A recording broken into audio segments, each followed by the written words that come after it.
Be ready. Start. Sir, what I am saying is that economic policies today should be really radically changed. I was shocked, and we were shocked by the advocacy in favor of monopoly capitalism. No wonder Mr. J.R.D. Tata and Mr.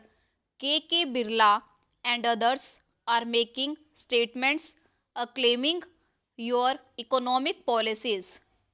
They are, on the one hand, applauding you, helping you in many ways, and on the other hand, they are also helping the country revolutionary forces. This is the technique of the monopoly capital prevailing today. They have two strings to their bow. They want to build forces in the opposition and build forces within the government so that in the bargain it is they who gain and the nation suffers. That is what is happening. I should like in this connection to dispute what the finance minister said by his economic jugglery. No amount of economic jugglery will hide the facts of life.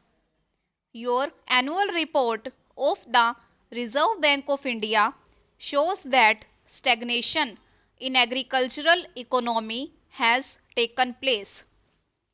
And it also goes to tell us why this stagnation is taking place. Stagnation is taking place because richer sections in the agricultural economy, having kept all the benefits that you have pumped into the rural economy by rural credit, inputs, and other things, do not bother about raising the agricultural production. They are more interested in making quick money and quick profits. They are interested in exploiting the agricultural laborers and other sections of the toiling peasantry and in making money by speculation and hoarding, which of course is helped by certain policies of the government. As a result, and because of the patronage that you received from the big people in the rural areas, you are in a position today, not even in this budget, to tap the resources, savings in the rural sector of the economy generated by heavy investment of nearly rupees 6,000 crores. That is why you do not adopt measures for tapping resources through agricultural income tax, whereby you could easily get 1,000 crores of rupees, and if you had got that money, it would not have been necessary for you to raise the excise duty to the level of rupees 3,000 odd crores. In the industrial sector, what do we see? It is the monopoly capital which is deliberately stopping production, which is compelling you, on the one hand, to give them concessions in the name of incentive production, and on the other hand, gaining extra super profit by raising the prices, creating artificial scarcities, and starving the nation. That is what is happening. Therefore, the villain of the piece is the big money, whether it is divided in the agricultural economy or the industrial economy. Today, instead of taking measures against them, you are giving concessions to them in the name of production. We are all for production. This nation will not survive if, by the toil of our countrymen, we do not raise production. We, the communists, are a part of the working class and hence we attach importance to production. Production is the article of faith with the working class of our land and of all countries. They are not shying away from production. Who is responsible for retrenchment and closures? Who is responsible for deliberately cutting production?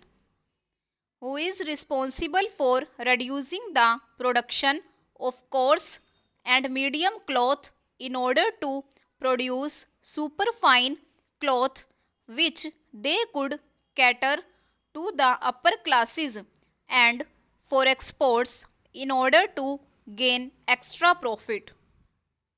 Has it been seen how the production of coarse and medium varieties of cloth and articles of mass consumption by the common man has been deliberately and systematically reduced by the monopoly class with a view to creating scarcity and making money out of the privations of the common man.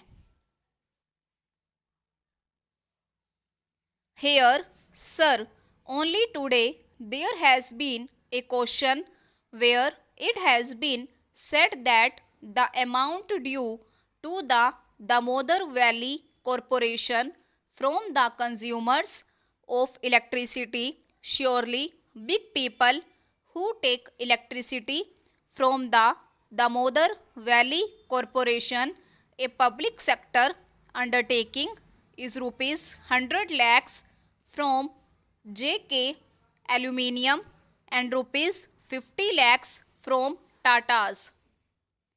These are the two monopoly concerns here. They are owing you money and you do not collect.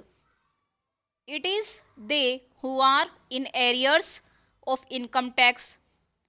Their gross income tax arrears come to rupees 800 crores, out of which effective arrears would come to about rupees 400 crores, out of which again the share of the monopoly houses in the matter of tax evasion is more than rupees 300 crores.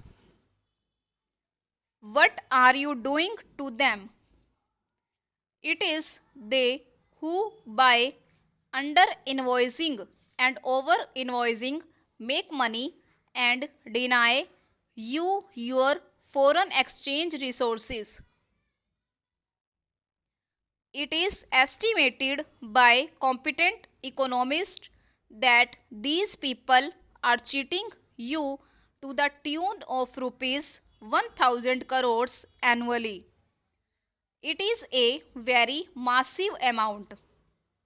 What action has the government taken to recover this enormous source of income?